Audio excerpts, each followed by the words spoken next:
On croit souvent que l'alchimie est une vieille superstition médiévale, une tentative naïve de transformer le plomb en or. Mais si je te disais que l'alchimie est bien plus qu'un processus chimique, et que derrière ces symboles cryptiques, elle cache une vérité profonde sur le travail, la matière et la transformation de soi.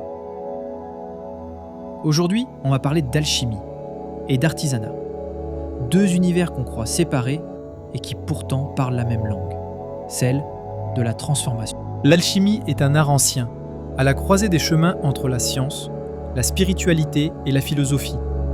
Elle s'est développée en Égypte antique, puis en Grèce, dans le monde arabe et enfin en Europe médiévale. Mais il faut comprendre une chose essentielle. Les alchimistes ne travaillaient pas que sur les métaux, ils travaillaient aussi sur eux-mêmes. Carl Gustav Jung, le célèbre psychanalyste, l'a bien compris. Dans Psychologie et alchimie, il écrit « L'alchimie est une projection de l'individuation humaine dans la matière. Autrement dit, les transformations chimiques décrites dans les traités alchimiques sont des métaphores. La matière extérieure reflète la matière intérieure. Ce que l'alchimiste cherche à purifier, c'est lui-même. » L'œuvre alchimique se divise en trois grandes étapes symboliques. Nigredo, la putréfaction. La mort symbolique. C'est la phase noire, le chaos.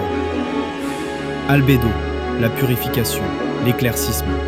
La lumière revient. Rubedo, la réintégration, la transmutation. C'est la phase rouge, l'or spirituel. Et si tu es artisan, tu vis déjà ces étapes. Quand tu travailles le métal, la pierre, le bois ou le cuir, tu passes toujours par une destruction initiale. Tu fais fondre, tu brises, tu tailles. C'est là Nigredo. Puis vient la phase de nettoyage, de précision, de clarification. Tu affines ton geste, tu purifies la matière. C'est l'albedo.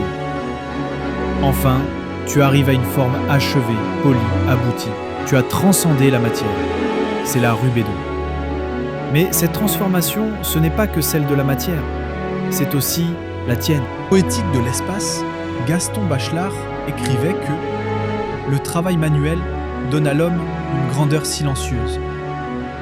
Et cette grandeur, c'est celle de celui qui ne fuit pas la matière, qui accepte de se salir les mains, qui accepte la lenteur, la répétition, la résistance du réel.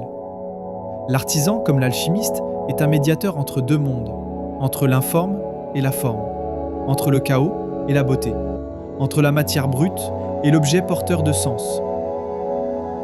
Le feu est central dans tous les rituels de transformation. Dans la forge, il ramollit le métal. Dans la céramique, il cuit l'argile. Dans l'alchimie, il est l'agent de transmutation. Mais symboliquement, le feu, c'est la volonté, c'est l'épreuve, c'est ce qui nous brûle, pour nous affiner. Nietzsche écrivait dans Ainsi parlait Zarathustra « Il faut porter en soi un chaos pour pouvoir enfanter une étoile dansante. » Eh bien ce chaos, c'est la matière, et l'étoile dansante, c'est l'œuvre. Et toi, entre les deux, tu es le feu. Aujourd'hui, on parle beaucoup de développement personnel. Mais ce que les anciens savaient déjà, c'est que le vrai travail sur soi passe par la main. Quand tu martèles, quand tu polis, quand tu ajustes, ce n'est pas qu'un objet que tu modifies. C'est aussi toi-même. Comme le disait Simone Veil, le travail manuel est une prière silencieuse. L'artisanat t'impose une éthique. Il t'oblige à être présent, à recommencer, à t'humilier devant les lois de la matière. Et c'est là que l'alchimie opère.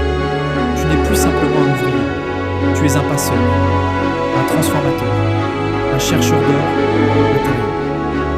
Alors non, l'alchimie n'est pas morte. Elle est toujours là, dans chaque geste lent, dans chaque résistance acceptée, dans chaque imperfection polie.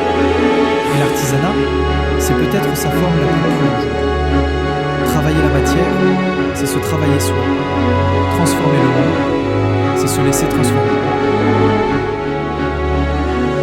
À l'heure des machines et du virtuel, renouer avec ce lien profond entre la main, la matière et l'esprit, c'est peut-être ça, notre véritable œuvre. Merci d'avoir écouté cette réflexion sur l'alchimie et l'artisanat.